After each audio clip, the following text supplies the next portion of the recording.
إنه الناس جاية على سيادة النائب أحمد الدربي في وقت قصير، إنه الراجل ده ليه مش ظاهر، إنه الراجل ديتي في ناس بتقدم خدمات وفي ناس بتقدم صلح وفي ناس بتقدم مناسبات فرح وفي ناس بتقدم عزاء.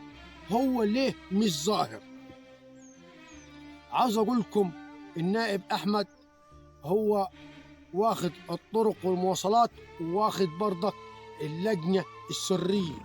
اللجنة السرية دي بتعقد مؤتمرات وبتعقد جلسات لازم يكون هو موجود فيه، ولكن هو في الفترة الجاية هيكون موجود. النائب أحمد عشان يمسك مشروع هيكون ينفذ فيه، ما بحبش يقول حاجة وما بتحصلش على أرض الواقع، فبحب أعرفه. ففي ناس جاية عليه كتير، في ناس متحملة عليه كتير. أدي النايب اللي احنا ادينا له صوتنا، أدي النايب يا أبو العمدة اللي وقفت معاه، أدي النايب اللي احنا ادينا له عشان قلت أنت هيخدم. أنا بقول لكم لو النائب أحمد الدربي ما خدم شيء أنا نفسي هكون ضده، وأي واحد هيكون ضده، لأنه احنا عاوزين خدمات لمركز أبو تشت وفرشون.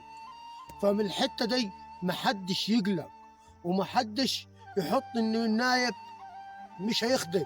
النائب بيخدم، عاوز يخدم على أرض الواقع، أرض الحقيقي. ما تنفعش البرندات زي أي نائب تاني أو أي شخص تاني. ما أحبش أنا كل النواب ليهم الاحترام والتقدير وكلهم ما فيش معاهم أنا أي مشكلة.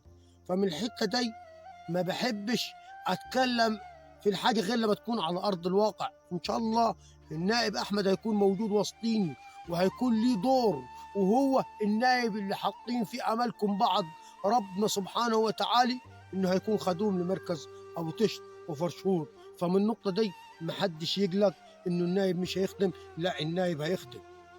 فأنا مش عاوز الناس تتحمل عليه وتقعد تحط فيه وتقول ده النائب في القاهرة وقعد، وهو النائب مش هيخدم، وهو النائب مش هيعمل، وهو النائب مش هيسوي.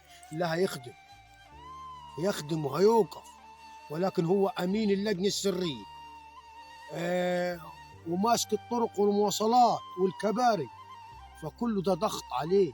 ففي الفترة الجاية دي هيكون موجود وسطيني وهيكون معاني.